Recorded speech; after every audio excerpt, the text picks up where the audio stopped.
Good afternoon sir. ठीक ठाक हो सारे? Yes sir. Okay good. चलो एक तो आज मैं ਤੁਹਾਨੂੰ PDF सेंड करूंगा, ठीक है, ਜਿਹਦੇ ਵਿੱਚ ਕੱਲ ਮੈਂ ਜਾਣ ਕੇ ਕੀਤੇ ਹੈਗੇ, ਅੱਜ ਕਰੂੰਗਾ ਅੱਜ ਕਿਉਂਕਿ ਆਪਣੇ ਥੋੜੇ ਜਿਹੇ ਕਨਸੈਪਟ ਹੋਰ ਹੋ ਜਾਣਗੇ ਜਿਹਦੇ ਨਾਲ ਮਤਲਬ ਤੁਸੀਂ ਉਹ ਕੁਐਸਚਨਸ ਕੀ ਸੋਲਵ ਕਰ ਸਕਦੇ ਹੋ। ਤੇ ਇੱਕ ਆਪਣਾ ਟੈਸਟ ਵੀ ਰੱਖਿਆ ਹੋਇਆ, ਆਈ ਥਿੰਕ ਕੱਲ ਜਾਂ ਪਰਸੋਂ ਹੈ, कल है ना, ਤੇ ਉਹ ਟੈਸਟ ਦੀ ਆਪਣੀ ਤਿਆਰੀ ਕਰ ਲਓ, ਠੀਕ ਹੈ। ਤੇ ਆਨਲਾਈਨ ਤੁਹਾਡਾ ਟੈਸਟ ਹੋਊਗਾ ਤੇ ਉਹਨੂੰ ਟੈਸਟ ਨੂੰ ਕਰਨਾ ਕਿਵੇਂ, ਉਹਦੀ ਮੈਂ ਵੀਡੀਓ ਆਈ ਥਿੰਕ ਤੁਹਾਨੂੰ ਭੇਜਦੀ ਸੀ, ਜੇ ਨਹੀਂ ਭੇਜੀ ਬਸ ਮੈਂ ਦੱਸ ਦਿੰਦਾ, ਤੁਹਾਨੂੰ ਮੈਂ ਇੱਕ ਲਿੰਕ ਸੈਂਡ ਕਰੂੰਗਾ, ठीक है। वो लिंक में तुसी ओपन करना है, ओपन करके कोई भी तुहाडे कोल जिहड़ा तुहाडा जीमेल दी तुहाडी कोई आईडी हुई है ना, ਉਹਦੇ ਵਿੱਚ ਉਹਨੂੰ लॉगिन कर लियो। बस लॉगिन करन तो बाद एग्जैक्ट टाइम मतलब मैं ਤੁਹਾਡਾ ਟੈਸਟ 12:30 ਵਜੇ ਦਾ ਰੱਖਿਆ ਆਪਣੀ ਕਲਾਸ ਵਾਲਾ, ठीक है। 90 मिनट का टेस्ट होगा, एग्जैक्ट वो 12:30 ਤੇ स्टार्ट होगा, ਉੱਥੇ लिखा होगा स्टार्ट टेस्ट, ਤੇ ਉਹ ਟੈਸਟ ਤੁਸੀਂ ਕੀ ਹੈ ਆਪਸ਼ਨਸ ਜਿਹੜੀਆਂ ਵੀ ਹੋਣਗੀਆਂ ਕਰਕੇ ਤੇ 90 ਮਿੰਟ ਬਾਅਦ ਉਹ ਟੈਸਟ ਆਪਣੇ ਆਪ ਕੀ ਕੰਪਲੀਟ ਹੋ ਜਾਊਗਾ। उस 90 मिनट के अंदर अंदर तुसी वो टेस्ट में सबमिट करवाना, बस इतना काम है, ठीक है।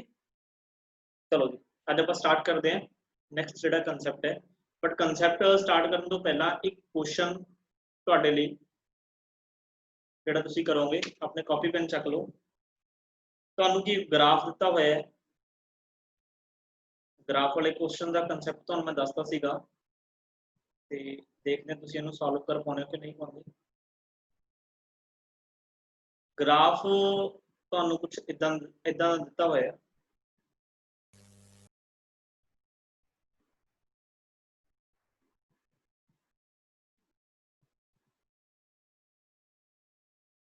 इस तरीके का ग्राफ है।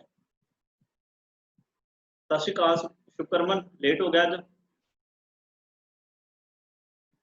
जिहड़ा ग्राफ है बच्चे, इहदी ए वाली एक्सिस है फोर्स इन न्यूटन्स, ते जिहड़ी एक्स एक्सिस है वो हैगी है डिस्प्लेसमेंट दी in meter, x stand for displacement, okay. अच्छा म्यूजिक सीखदा, वेरी गुड, चलो चंगी गल है।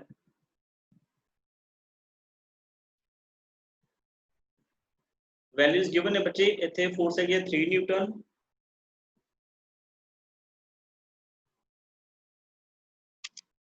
To Newton, 1 Newton, 0, 1, 2, 3, 4, 5, 6। इस तरीके का तुहानू एक ग्राफ दिता होया है, ते आपां नू कह रहे हैं भी किसी ऑब्जेक्ट ते कोई फोर्स लगी है जिहड़ी वेरी कर रही है विद डिस्टेंस, जिहड़ा तुहानू ग्राफ शो किया होया है, ठीक है। कहंदे वर्क डन कैलकुलेट करो, find work done from x is equal to 0 to x is equal to 6 meter. कर दो जी स्टार्ट। ऑप्शंस ने 18 जाउल, 13.5 जाउल, 4.5 जाउल, सर 13.5। पक्की गल है? Yes sir. लो जी महकता कह रही है 13.5 जाउल, पूरी कॉन्फिडेंट है। बाकी दे स्टूडेंट्स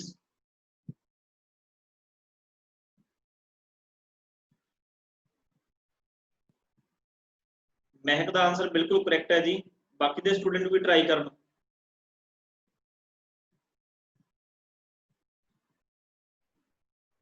कोई मैथड दस सकता है किवें सॉल्व करांगे इस क्वेश्चन नू? महक तो इलावा कोई होर स्टूडेंट मैथड जो सॉल्व करने की कोशिश कर रहा होवे, मैथड की इस तरह के न्यूमेरिकल नू सॉल्व करन दा?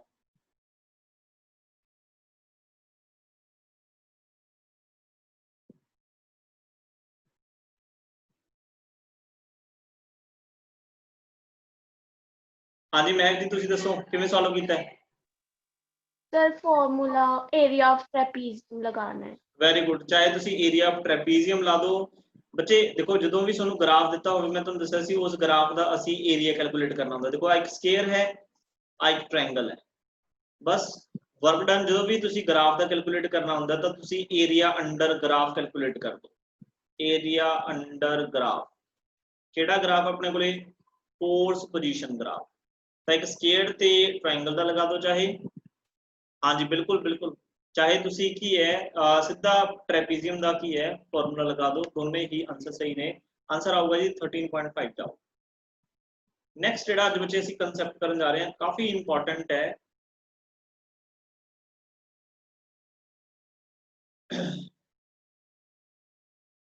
Potential energy.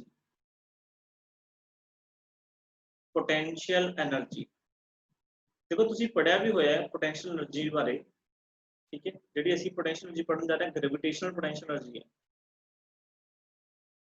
चलो ਆਪਾਂ सारी दी गल करते हैं ਇਹਦੇ ਦੇ ਨਾ ਬੱਚੇ बहुत सारे क्वेश्चंस बनते हैं पोटेंशियल एनर्जी ਤੇ ਤੁਸੀਂ ਇਹੋ ਜਿਹੇ क्वेश्चंस कदे ਮੈਨੂੰ ਲੱਗਦਾ ਦੇਖੇ ਵੀ ਨਹੀਂ ਹੋਣੇ ਜਿਹੜੇ ਆਪਾਂ ਮਤਲਬ ਕਰਾਂਗੇ। पोटेंशियल एनर्जी पहला की है मैं स्टार्टिंग दी दसदा सीगा कि एनर्जी पोटेंशियल एनर्जी की energy stored in the body due to position or configuration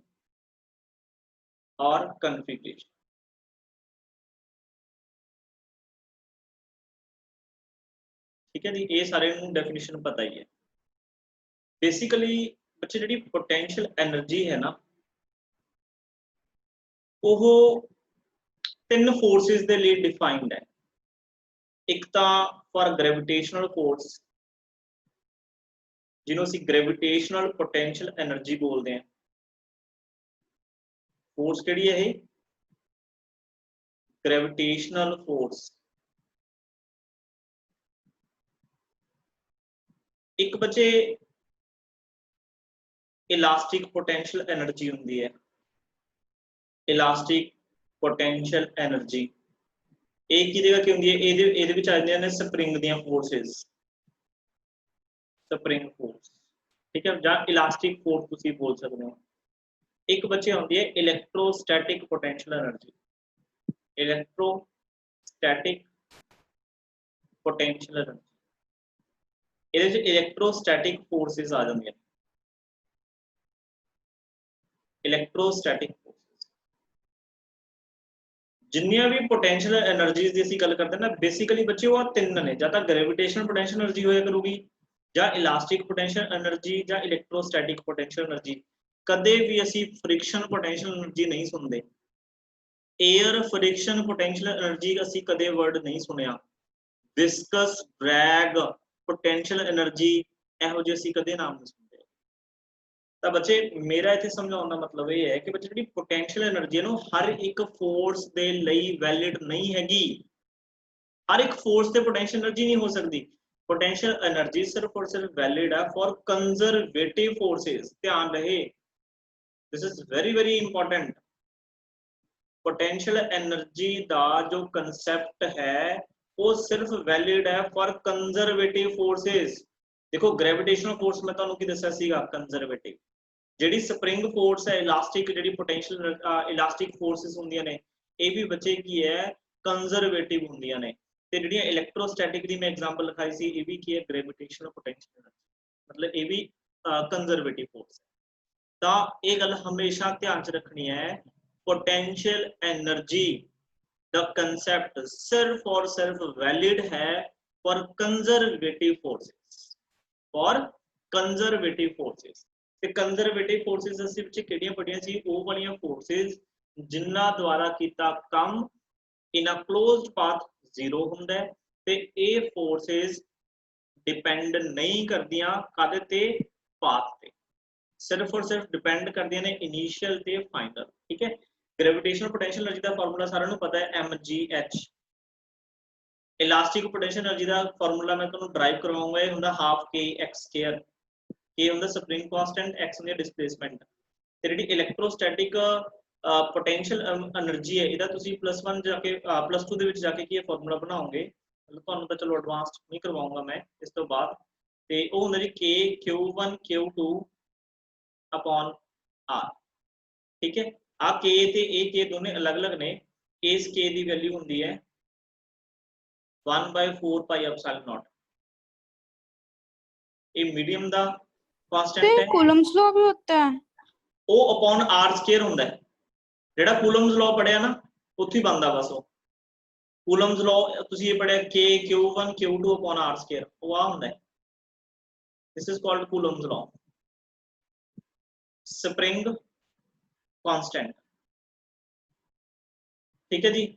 जिंदगी च कुछ मर्जी हो जाए, ये चीज नहीं भूलनी हैगी कि पोटेंशियल एनर्जी का कंसेप्ट सिर्फ और सिर्फ वैलिड है for conservative force. Non conservative force दे लई कदे भी पोटेंशियल एनर्जी का कंसेप्ट नहीं आउंदा। देखो उस चीज नूं समझदे हैं भी क्यों। जिहड़े बच्चे कंजरवेटिव फोर्सेस ने, कंजरवेटिव फोर्सेस, इन्हां बारे तुहानूं पता, देखो इन्हां दा वर्क डन 0 होंदा है इन अ क्लोज्ड पाथ। बार बार मैं पॉइंट्स लिख रहा ताकि साडे ध्यान च रहन ये चीज़ां। इन अ क्लोज्ड पाथ सानूं पता जिहड़ा कि ये वर्क है वो does not depends upon path, path ते डिपेंड नहीं करता। एक नवीं चीज दस रहे, कंजरवेटिव फोर्सेस बच्चे वो फोर्सेस हुंदियां ने जिन्हां दी एनर्जी लॉस नहीं हुंदी। मतलब conservative forces are those forces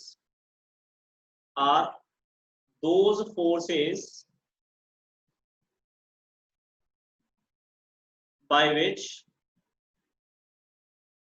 there is no loss of energy।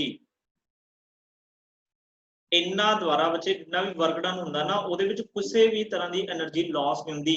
ਇਹ ਹੋਇਆ ਕਰੂਗਾ ਵੀ ਇੱਕ એનર્ਜੀ ਦੂਸਰੀ ਦੇ ਵਿੱਚ ਕੀ ਹੋਗੀ ਕਨਵਰਟ, ਦੂਸਰੀ એનર્ਜੀ ਤੀਸਰੇ ਵਿੱਚ ਕੀ ਹੋਗੀ ਕਨਵਰਟ, ਬਟ ਲਾਸ ਨਹੀਂ ਹੋਊਗਾ। ਜਿਵੇਂ ਅਸੀਂ ਕੀ ਕਹਿੰਦੇ ਸੀਗੇ, ਮਤਲਬ ਜਿਵੇਂ ਕੋਈ ਹਾਈਟ ਤੇ ਕੀ ਇੱਕ ਕੋਈ ਬਾਡੀ ਹੈ, ਮਤਲਬ h ਹਾਈਟ ਤੇ मतलब कोई बॉडी पई है ना, तो आपको पता है ਇਹਦੀ ਕੋਲੇ ਇੱਥੇ ਕੀ ਹੈ पोटेंशियल एनर्जी है, ग्रेविटेशनल पोटेंशियल एनर्जी, ਜਿਹਦਾ ਫਾਰਮੂਲਾ ਤੁਹਾਨੂੰ ਪਤਾ है mgh है। ਜਦੋਂ ਬੱਚੇ ਇਸ ਬਾਡੀ ਨੂੰ ਤੁਸੀਂ ਡ੍ਰੌਪ ਕਰੋਗੇ ਤਾਂ ਆਪਾਂ ਕਹਿੰਦੇ ਹੁੰਦੇ ਨਾ ਇਹ पोटेंशियल एनर्जी ਕਾਚ ਕਨਵਰਟ ਹੋ ਜਾਂਦੀ ਹੈ ਇਨ ਦਾ ਫਾਰਮ ਆਫ ਕਾਈਨੈਟਿਕ एनर्जी। ਜਿਵੇਂ ਜਿਵੇਂ ਬਾਡੀ ਨੀਚੇ ਆ ਜਾਊਗੀ ਤਾਂ ਜਿਹੜੀ ਕਾਈਨੈਟਿਕ एनर्जी ਹੈ ਇਨਕਰੀਜ਼ ਹੋਈ ਜਾਊਗੀ, पोटेंशियल एनर्जी ਕੀ ਹੈ ਡਿਕਰੀਜ਼ ਹੋਈ ਜਾਊਗੀ। ਫਿਰ ਤੁਸੀਂ 9th ਕਲਾਸ ਵਿੱਚ ਆਰਟੀਕਲ ਕਰਦੇ ਹੁੰਦੇ ਸੀ ਇੱਕ law of conservation of energy है ना। कंजर्वेशन मतलब कंजर्व, तो कंजर्व वर्ड किन्ना वास्ते, वो कंजर्वेटिव फोर्सेस वास्ते है। कदे भी नॉन कंजर्वेटिव फोर्सेस द्वारा टोटल एनर्जी कंजर्व नहीं रहती। मतलब कंजर्वेटिव फोर्सेस में जे मैं एक लाइन च लिखना होवे तो वो फोर्सेस ने जिन्हां दी एनर्जी बच्चे कंजर्व रहती है, मतलब कांस्टेंट रहती है। हाँ ट्रांसफर हो सकती है बट लॉस नहीं होता इन्ना करके कदे भी, ठीक है जी। क्यों? क्योंकि देखो ओवरऑल टोटल वर्क डन कितना होता है 0। ते नॉन कंजर्वेटिव बच्चे, नॉन कंजर्वेटिव ਜਿਹੜੀਆਂ फोर्सेस ने वो ਤੁਹਾਨੂੰ पता है भी इन्हां द्वारा टोटल वर्क डन है ਜਿਹੜਾ वो 0 नहीं ਹੁੰਦਾ क्लोज पाथ ਦੇ ਵਿੱਚ। ਤੇ ਸਾਨੂੰ ਇਹ ਵੀ ਪਤਾ है पाथ ਤੇ डिपेंड ਕਰਦੀਆਂ ਨੇ, पाथ ਤੇ डिपेंड करते हैं। ਤੇ थर्ड ਜਿਹੜਾ इंपॉर्टेंट, ਜਿਹੜੀ ਇਹਨਾਂ ਦੇ ਵਿੱਚ એનર્ਜੀ है is not conserved। इन्हां फोर्सेस द्वारा एनर्जी कदे भी कंजर्व नहीं रह सकती। हुण देखो आपां कहने जिहड़ा फ्रिक्शन है, जदों गड्डी चलदी है तां फ्रिक्शन दे नाल की हीट पैदा होंदी है, टायर्स दे विच हीट पैदा होंदी है ना, जिहदे नाल एनर्जी दा लगातार की है लॉस हुंदा रहिंदा है। कई बार हुण 9th क्लास दे बच्चों को बड़ी कंफ्यूजन होंदी है भी सर किते ना किते एनर्जी दा लॉस हो रही है, बट उदों उन्हां नूं गल्लां क्यों नहीं समझ लगदियां, क्योंकि उन्हां नूं कंजरवेटिव ते नॉन कंजरवेटिव फोर्सेस बारे नहीं पता हुंदा। तो बच्चे जी चाहे फ्रिक्शन है, चाहे एयर फ्रिक्शन है, ठीक है, चाहे विस्कस ड्रैग फोर्स बोलदा ने, ये भी फ्रिक्शन होंदी है लिक्विड दी। विस्कस ड्रैग फोर्स की है फ्रिक्शन इन लिक्विड्स। ये सारियां नॉन कंजरवेटिव फोर्सेस ने।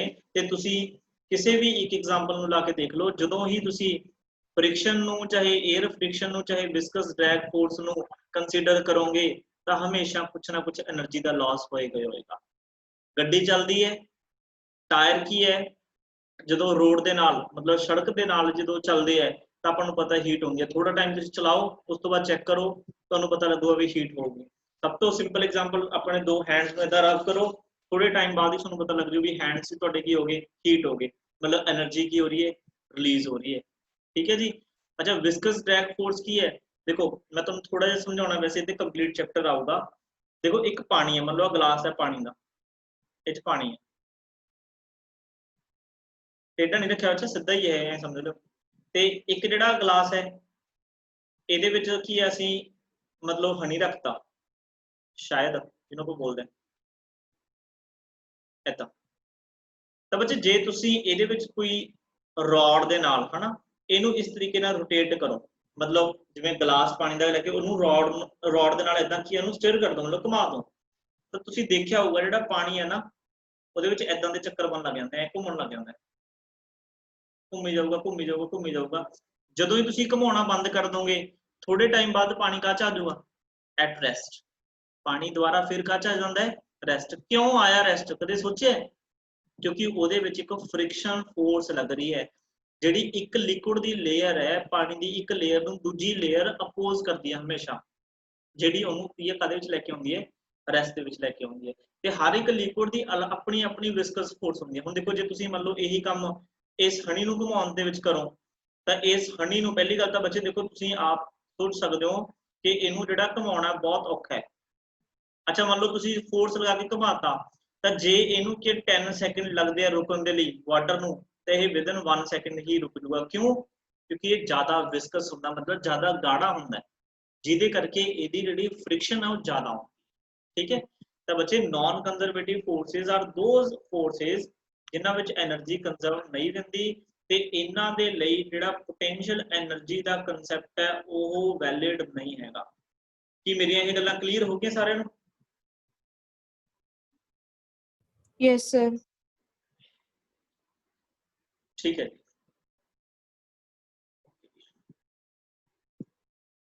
ਤਾਂ ਆਪਣੇ ਸਿਲੇਬਸ ਦੇ ਵਿੱਚ ਫਿਲਹਾਲ ਬੱਚੇ ਜਿਹੜਾ ਹੈ ਗ੍ਰੈਵਿਟੇਸ਼ਨਲ ਪੋਟੈਂਸ਼ੀਅਲ એનર્ਜੀ ਹੈ, ਮੈਂ ਤੁਹਾਨੂੰ ਇਹਦਾ ਪ੍ਰੂਫ ਕਰਵਾ ਦੇਣਾ, ਵੈਸੇ ਤੁਹਾਨੂੰ ਆਉਂਦਾ ਹੀ ਹੈ। ਗ੍ਰੈਵਿਟੇਸ਼ਨਲ पोटेंशियल एनर्जी, तो ग्रेविटेशनल पोटेंशियल एनर्जी बच्चे की है, इन्हां पर जदों कंजरवेटिव फोर्सेस दा प्रूफ कीता सी उदों कर लिया सी आपां।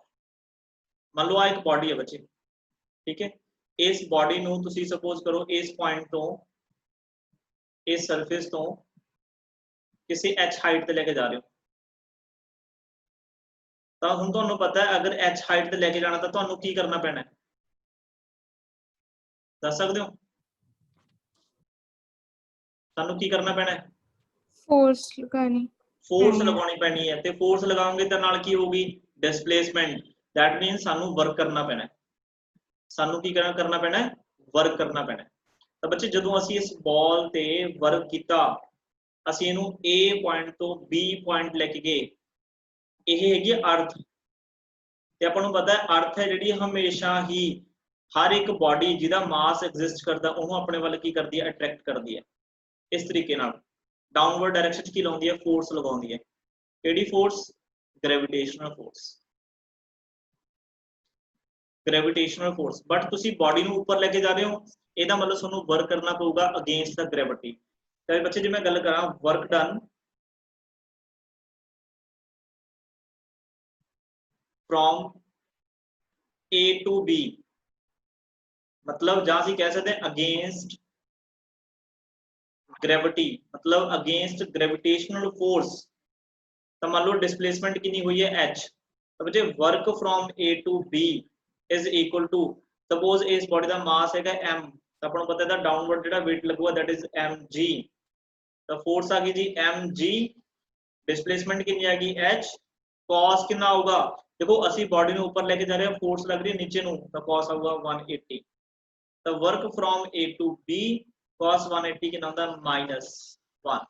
तो ये आ गया बच्चे।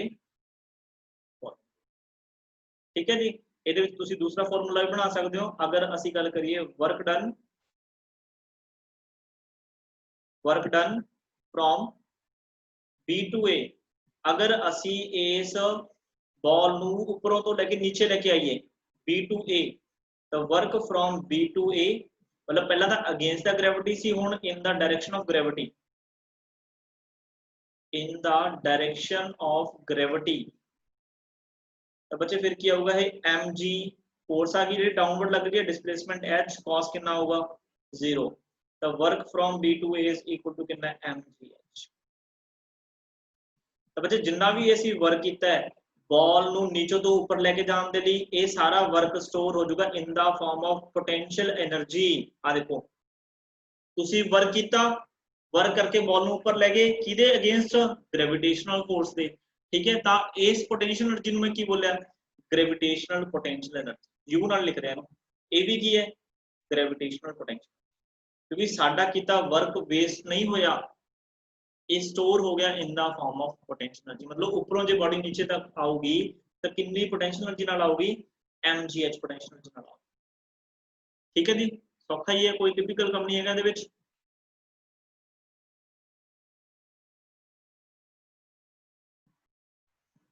क्लियर अगे चलना?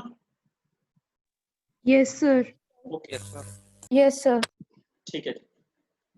अच्छा अगे बच्चे असी लॉ पढ़ते होंगे, law of conservation of energy, law of conservation of mechanical energy.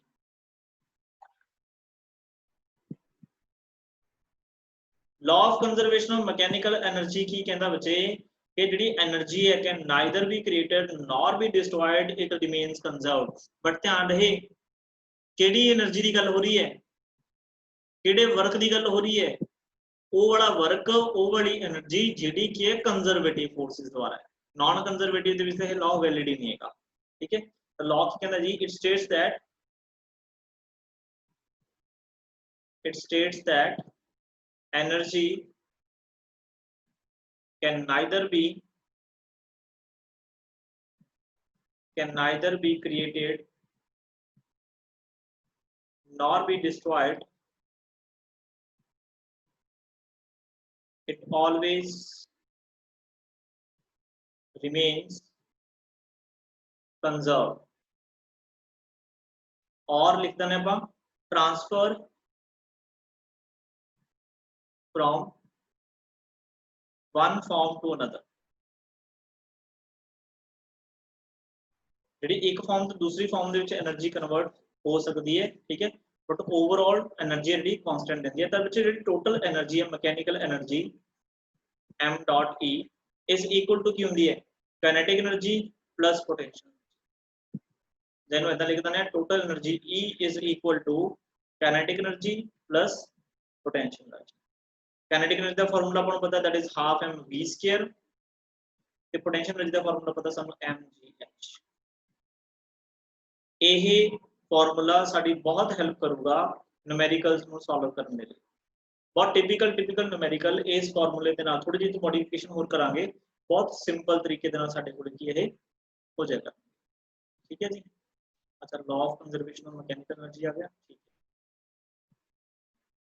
अच्छा देखो बच्चे जे मैं इस लॉ की गल करा, law of conservation of mechanical energy, एक ही कहना जी टोटल एनर्जी E है, टोटल एनर्जी E वो की है, वो कांस्टेंट है।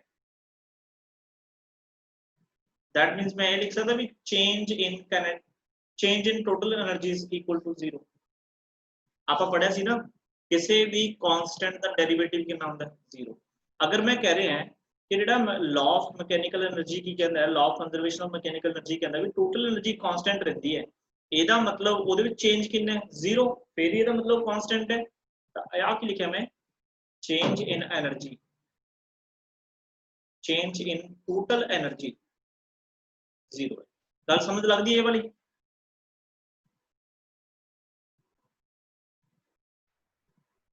Yes sir. ठीक है जी, ओके। हुण देखो अगर change in energy is equal to 0 है तो असीं पढ़िया सी जिहड़ी एनर्जी है वो की हुंदी है, वो हुंदी है kinetic energy plus potential energy. तो जे मैं बच्चे चेंज इन एनर्जी की गल करा तो मैनूं ऐ लिख सकदा change in kinetic energy plus change in potential energy. सानूं पता जिहड़ा चेंज इन एनर्जी है, टोटल एनर्जी का जिहड़ा चेंज है वो 0 है। तो इसका मतलब की है change in kinetic energy plus change in potential energy is equal to 0। ਇਹਦਾ मतलब बच्चे मैं भी लिख सकता ना change in kinetic energy is equal to minus of change in potential energy.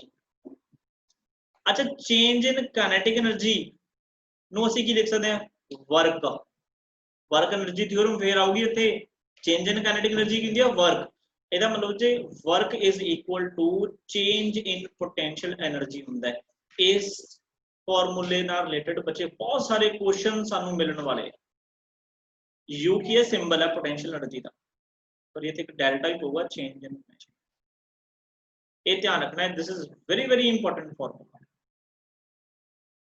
ਜਿਹੜਾ ਬੱਚੇ ਵਰਕ ਡਨ ਹੈ ठीक है वर्क डन बाय की गल कर रहे हैं कंजरवेटिव फोर्सेस की गल कर रहे हैं ਅਸੀਂ ਤਾਂ वर्क डन ਇੱਥੇ ਚਾਹੇ ਲਿਖ ਵੀ ਲਓ ਕਿ ਸਾਰਾ ਕੁਝ ਕੀ ਚੱਲ ਰਿਹਾ work done by conservative forces क्योंकि ਤੁਹਾਨੂੰ ਮੈਂ ਦੱਸਿਆ पोटेंशियल एनर्जी ਦਾ ਕਨਸੈਪਟ ਕਿਹਦੇ ਵਾਸਤੇ ਵੈਲਿਡ ਹੈ कंजरवेटिव ਦੇ ਲਾਅ ਆਫ ਕੰਜ਼ਰਵੇਸ਼ਨ ਕਿਹਦੇ ਨਾਲ ਕਾਦੇ ਵਾਸਤੇ ਵੈਲਿਡ ਹੈ कंजरवेटिव ਵਾਸਤੇ ਤਾਂ ਅਸੀਂ law of conservation of energy apply ਕਰ ਰਹੇ ਤਾਂ वर्क डन ਕੀ ਹੈ कंजरवेटिव फोर्सेस ਤਾਂ ਬੱਚੇ ਆਹ ਪੁਆਇੰਟ ਇਹ ਫਾਰਮੂਲਾ ਧਿਆਨ ਚ ਰੱਖਿਓ कि जो work done by conservative forces है is always equal to minus sign of change in potential energy ਹੁਣ minus sign ਦਾ ਇੱਥੇ ਕੀ ਮਤਲਬ ਹੈ ਇਹ ਵੀ ਥੋੜਾ ਧਿਆਨ ਨਾਲ ਸੁਣ ਲਿਓ ਮੈਂ ਕੀ ਲਿਖਿਆ work done by conservative forces is equal to minus of change in potential energy ਜਿਹੜਾ ਬੱਚੇ ਮਾਈਨਸ ਸਾਈਨ ਹੈ ਇਹਦੀ ਇਹ ਕੀ ਰਿਪਰੈਜ਼ੈਂਟ ਕਰਦਾ ਹੈ ਇਹਦਾ ਸਿਗਨੀਫੀਕੈਂਸ ਕੀ ਹੈ सिग्निफिकेंस का मतलब तुम समझते होंगे कि ओदा महत्व की है इंपॉर्टेंस की है सिग्निफिकेंस नेगेटिव साइन बच्चे सानू दसदा हैगा कि इफ वर्क डन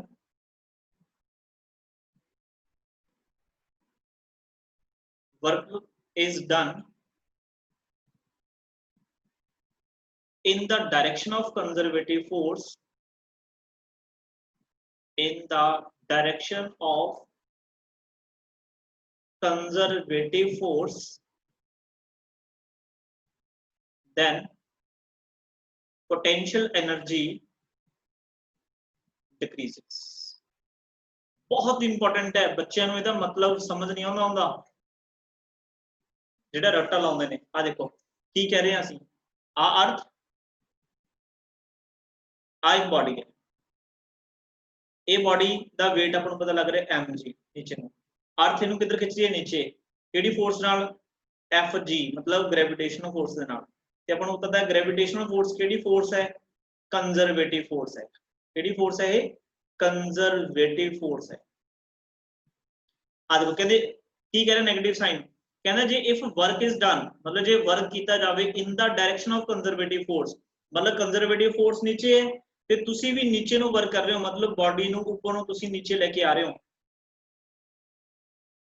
ਤਾਂ ਇਸ ਪੁਆਇੰਟ ਤੇ ਇਸ A ਪੁਆਇੰਟ ਤੇ ਇਸ ਬਾਡੀ ਕੋਲੇ ਪੋਟੈਂਸ਼ੀਅਲ એનર્ਜੀ ਕਿੰਨੀ ਸੀ mgh ਤਾਂ ਚੈੱਕ ਕਰੋ ਜਿਵੇਂ ਜਿਵੇਂ ਨੀਚੇ ਲੈ ਕੇ ਆਉਂਗੇ ਉਹਦੀ ਪੋਟੈਂਸ਼ੀਅਲ એનર્ਜੀ ਕੀ ਹੋਏਗੀ ਡਿਕਰੀਜ਼ ਹੋਏਗੀ this is the meaning of this negative ਸਮਝਦੇ ਹੋ ਨਾ ਮੰਨ ਲਓ ਜਿਵੇਂ ਸਪੋਜ਼ ਕਰੋ ਵੀ ਮੰਨ ਲਓ ਆ ਰੈਫਰੈਂਸ ਲੈਵਲ ਹੈ ਹਨਾ ਇਸ ਰੈਫਰੈਂਸ ਲੈਵਲ ਦੇ ਇੱਥੇ ਇੱਕ ਮਤਲਬ ਬਾਡੀ ਪਈ ਹੈ ਜਿਵੇਂ ਫੋਰ ਐਗਜ਼ਾਮਪਲ ਇਹ ਰੱਖੀ ਆਰ ਜਿਵੇਂ ਮੰਨ ਲਓ ਆ ਪਿਆ ਹਨਾ ਆਪਾਂ ਨੂੰ ਪਤਾ ਹੈ ਆ ਰੈਫਰੈਂਸ ਲੈਵਲ ਤੇ ਦੀ ਪੋਟੈਂਸ਼ੀਅਲ એનર્ਜੀ ਕੀ ਹੈ 0 ਹੈ ਮੈਂ ਤੇ ਵਰਕ ਕੀਤਾ ਇਹਨੂੰ ਉੱਪਰ ਲੈ ਗਿਆ ਮੰਨ ਲਓ ਇੱਥੇ ਇਹਦੀ એનર્ਜੀ 10 ਜਾਊਲ 20 ਜਾਊਲ 30 ਜਾਊਲ 40 ਜਾਊਲ ਇੱਥੇ 50 ਜਾਊਲ ਹੋ ਗਈ ਤਾਂ ਅੱਜ ਕਨਵਰਟ ਹੋ ਗਈ ਪੋਟੈਂਸ਼ੀਅਲ એનર્ਜੀ ਚ ਤਾਂ ਬੱਚੇ ਹੁਣ ਗ੍ਰੈਵਿਟੇਸ਼ਨਲ ਫੋਰਸ ਕਿੱਥੇ ਲੱਗ ਰਹੀ ਨੀਚੇ ਨੂੰ ਅਗਰ ਮੈਂ ਇਹਨੂੰ ਨੀਚੇ ਲੈ ਕੇ ਜਾਊਂਗਾ ਤਾਂ 50 ਤੋਂ ਕਿੰਨੀ ਆਊਗੀ 40 30 20 करते 10 9 8 7 6 5 4 3 2 0 बिल्कुल जी मतलब फोर्स लाने दे एनर्जी घटूगी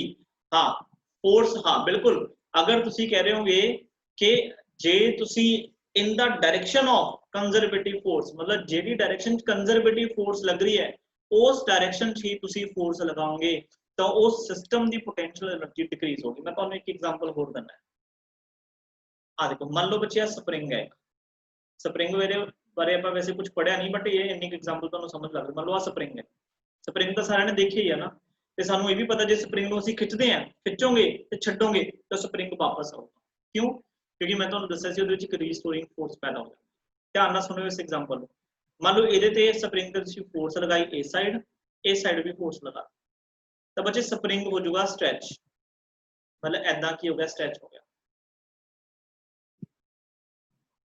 ਜਿਹਨੂੰ ਆਪਾਂ ਕਹਿੰਦੇ ਵੀ ਲੱਫ ਗਿਆ ਸਪਰਿੰਗ, ਏਦਾਂ ਲੱਫ ਗਿਆ ਸਪਰਿੰਗ। ਤੇ ਇਸ ਸਪਰਿੰਗ ਦੇ ਵਿੱਚ ਬੱਚੇ ਇੰਟਰਨਲ ਇੱਕ ਫੋਰਸ ਪੈਦਾ ਹੋਗੀ ਜਿਹੜੀ ਇਹਨੂੰ ਆਪਣੀ ਕੀ ਹੈ ਪੋਜੀਸ਼ਨ ਤੇ ਲੈ ਕੇ ਆਉਣ ਚ ਕੀ ਹੈ ਐਫਰਟ ਕਰ ਰਹੀ ਹੋਊਗੀ। ਤੇ ਜਿਹੜੀ ਇਹ ਰੀਸਟੋਰਿੰਗ ਫੋਰਸ ਹੈ ਜਿਹਨੂੰ ਮੈਂ ਕੀ ਬੋਲਿਆ ਸੀ ਇਲਾਸਟਿਕ ਫੋਰਸ, ਜਾਂ ਤੁਸੀਂ ਬੋਲ ਸਕਦੇ ਰੀਸਟੋਰਿੰਗ ਫੋਰਸ, ਇਹਦਾ ਨੇਚਰ ਕੀ ਹੈ ਬੱਚੇ, ਇਹ ਹੁੰਦੀ ਹੈ ਕੰਜ਼ਰਵੇਟਿਵ ਫੋਰਸ। ਕਿਹੜੀ ਫੋਰਸ ਹੁੰਦੀ ਹੈ, ਕੰਜ਼ਰਵੇਟਿਵ ਫੋਰਸ। ਤਾਂ ਜਦੋਂ ਬੱਚੇ ਤੁਸੀਂ ਸਪਰਿੰਗ ਨੂੰ ਇਦਾਂ ਖਿੱਚਿਆ ਤਾਂ ਇਹਦੀ ਕਨਫਿਗਰੇਸ਼ਨ ਚੇਂਜ ਕਰਤੀ, ਇਸ ਟਾਈਮ ਇਹਦੇ ਕੋਲੇ ਕੁਛ ਨਾ ਕੁਛ ਪੋਟੈਂਸ਼ੀਅਲ એનર્ਜੀ ਹੋਗੀ। ਮੰਨ ਲਓ ਸਪੋਜ਼ ਕਰੋ ਇਹਦੇ ਕੋਲ 100 ਜਾਊਲ ਦੀ ਪੋਟੈਂਸ਼ੀਅਲ એનર્ਜੀ ਹੈ, ਕਿਵੇਂ ਕੈਲਕੂਲੇਟ ਕਰਿਆ ਕਰਾਂਗੇ, ਫਾਰਮੂਲਾ ਅਸੀਂ ਬਣਾਵਾਂਗੇ 12 kx²। ਮੰਨ ਲਓ ਪੋਟੈਂਸ਼ੀਅਲ એનર્ਜੀ ਕੀ ਹੈ 100 ਜਾਊਲ। ਹੁਣ ਸੋਚੋ ਇਲਾਸਟਿਕ ਫੋਰਸ ਕਿੱਧਰ ਲੱਗ ਰਹੀ ਹੈ, ਇਨਵਰਡ ਡਾਇਰੈਕਸ਼ਨ 'ਚ। ਅਗਰ ਤੁਸੀਂ ਵੀ ਆਪਣੀ ਫੋਰਸ ਨੂੰ ਇਨਵਰਡ ਡਾਇਰੈਕਸ਼ਨ 'ਚ ਅਪਲਾਈ ਕਰਨਾ ਸ਼ੁਰੂ ਕਰਤਾ ਤਾਂ ਮੈਨੂੰ ਦੱਸੋ ਇਸ ਸਪਰਿੰਗ ਦੀ ਪੋਟੈਂਸ਼ੀਅਲ એનર્ਜੀ ਘਟੂਗੀ ਜਾਂ ਵਧੂਗੀ? ਵਧੂਗੀ। ਸੋਚੋ, ਦੇਖੋ ਇਸ ਤਰੀਕੇ ਨਾਲ ਜਦੋਂ ਸਟ੍ਰੈਚ ਕੀਤਾ ਪੋਟੈਂਸ਼ੀਅਲ એનર્ਜੀ ਵੱਧ ਗਈ। ਅਗਰ ਅਸੀਂ ਇਨ ਦਾ ਡਾਇਰੈਕਸ਼ਨ ਆਫ ਰੀਸਟੋਰਿੰਗ ਫੋਰਸ ਉਹਨੂੰ ਕੀ ਮਤਲਬ ਅਸੀਂ ਆਪਣੀ ਫੋਰਸ ਘਟਾਉਣ ਲੱਗ ਜਾਈਏ ਤਾਂ ਸਪਰਿੰਗ ਕੀ ਹੈ ਦੁਬਾਰਾ ਕੰਪਰੈਸ ਹੋਣਾ ਸ਼ੁਰੂ ਹੋ ਜਾਊਗਾ ਨਾ। ਦੈਟ ਮੀਨਸ ਉਹਦੀ ਪੋਟੈਂਸ਼ੀਅਲ એનર્ਜੀ ਡਿਕਰੀਜ਼ ਹੋ ਜੂਗੀ ਕਿਉਂਕਿ ਉਹ ਦੁਬਾਰਾ ਆਪਣੀ ਪੋਜੀਸ਼ਨ 'ਚ ਆ ਗਿਆ। ਦੇਖੋ ਇਸ ਸਿਸਟਮ ਕੋਲੇ, ਇਸ ਸਪਰਿੰਗ ਕੋਲੇ ਪੋਟੈਂਸ਼ੀਅਲ એનર્ਜੀ ਕਿੰਨੀ ਸੀ ਸਟਾਰਟਿੰਗ 'ਚ, ਮੰਨ ਲਓ 0। ਵੈਸੇ ਇਹਦੀ ਕਨਫਿਗਰੇਸ਼ਨ ਦੇ ਕੋਲੇ ਕੋਈ ਨਾ ਕੋਈ ਇਹਦੇ ਕੋਲੇ ਹੋਗੀ, ਮੰਨ ਲਓ ਵੀ 0 ਹੈ। ਤੁਸੀਂ ਇਹਦੇ ਫੋਰਸ ਲਾਈ, ਆ ਤੁਹਾਡੀ ਫੋਰਸ ਐਕਸਟਰਨਲ ਫੋਰਸ,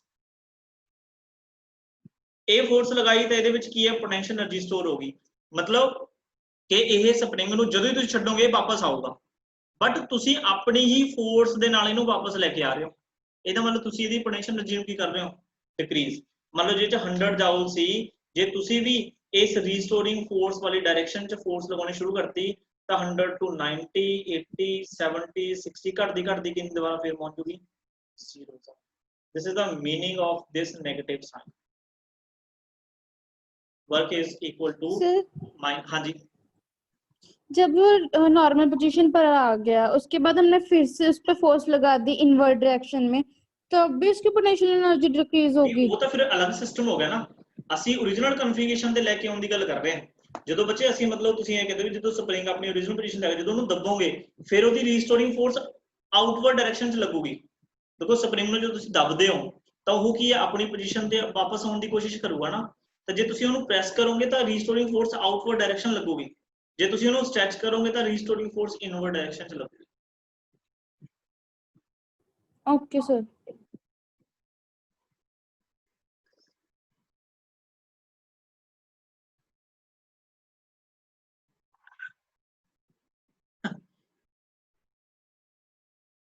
ठीक है शुभकरमन, ठीक है तेरी गल, बट इस गल ਇਹਦਾ ਧਿਆਨ ਇਹ ਰੱਖਿਓ ਵੀ ਫੋਰਸ ਸ਼ੁੱਡ ਬੀ ਕੰਜ਼ਰਵੇਟਿਵ ਹੋਣੀ ਚਾਹੀਦੀ ਹੈ, ਫਿਰ ਹੀ ਉਹ ਸਹੀ ਹੈ, ਅਦਰਵਾਈਜ਼ ਗਲਤ ਹੈ। ਫੋਰਸ ਸ਼ੁੱਡ ਬੀ ਕੰਜ਼ਰਵੇਟਿਵ ਤੇ ਕੰਜ਼ਰਵੇਟਿਵ ਫੋਰਸਿਸ ਕਿਹੜੀਆਂ ਨੇ, ਗ੍ਰੈਵਿਟੇਸ਼ਨਲ, ਦੂਸਰੀ ਇਲਾਸਟਿਕ ਫੋਰਸ, ਥਰਡ ਕਿਹੜੀ ਹੈ ਇਲੈਕਟ੍ਰੋਸਟੈਟਿਕ ਫੋਰਸ। ਜੇ ਅਸੀਂ ਅਪਲਾਈ ਕਰ ਰਹੇ ਹਾਂ ਹਨਾ ਫਿਰ ਉਹ ਗਲਤ ਹੈ। हाँ बिल्कुल बिल्कुल ठीक है ठीक है ठीक है। मतलब ਤੁਸੀਂ ਇਹ ਕਹਿ ਸਕਦੇ ਹੋ ਜਿਵੇਂ ਮੰਨ ਲਓ ਤੇਰੇ ਵਾਲੀ ਐਗਜ਼ਾਮਪਲ ਲਵੇਗਾ ਆਪਾਂ ਕਿਸੇ ਪਰਸਨ ਨੂੰ ਉੱਪਰੋਂ ਨੀਚੇ ਸਿੱਟ ਦਈਏ ਹਨਾ ਤਾਂ ਉਹਦੀ ਵਿਚਾਰ ਦੀ ਪੋਟੈਂਸ਼ੀਅਲ એનર્ਜੀ ਕੀ ਹੋਊਗੀ, ਡਿਕਰੀਜ਼ ਹੋ ਇਸ ਤਰੀਕੇ। ਠੀਕ ਹੈ ਜੀ, ਤਾਂ ਬੱਚੇ ਇਹ ਕਾਫੀ ਇੰਪੋਰਟੈਂਟ ਰਿਲੇਸ਼ਨ ਸੀਗਾ, ਇਹਨੂੰ ਧਿਆਨ ਚ ਰੱਖਣਾ। ਓਕੇ ਇਹ ਹੋ ਗਿਆ ਜੀ ਆਪਣਾ। ਚਲੋ ਮੈਂ ਦੁਬਾਰਾ ਲਿੰਕ ਸੈਂਡ ਕਰਦਾ।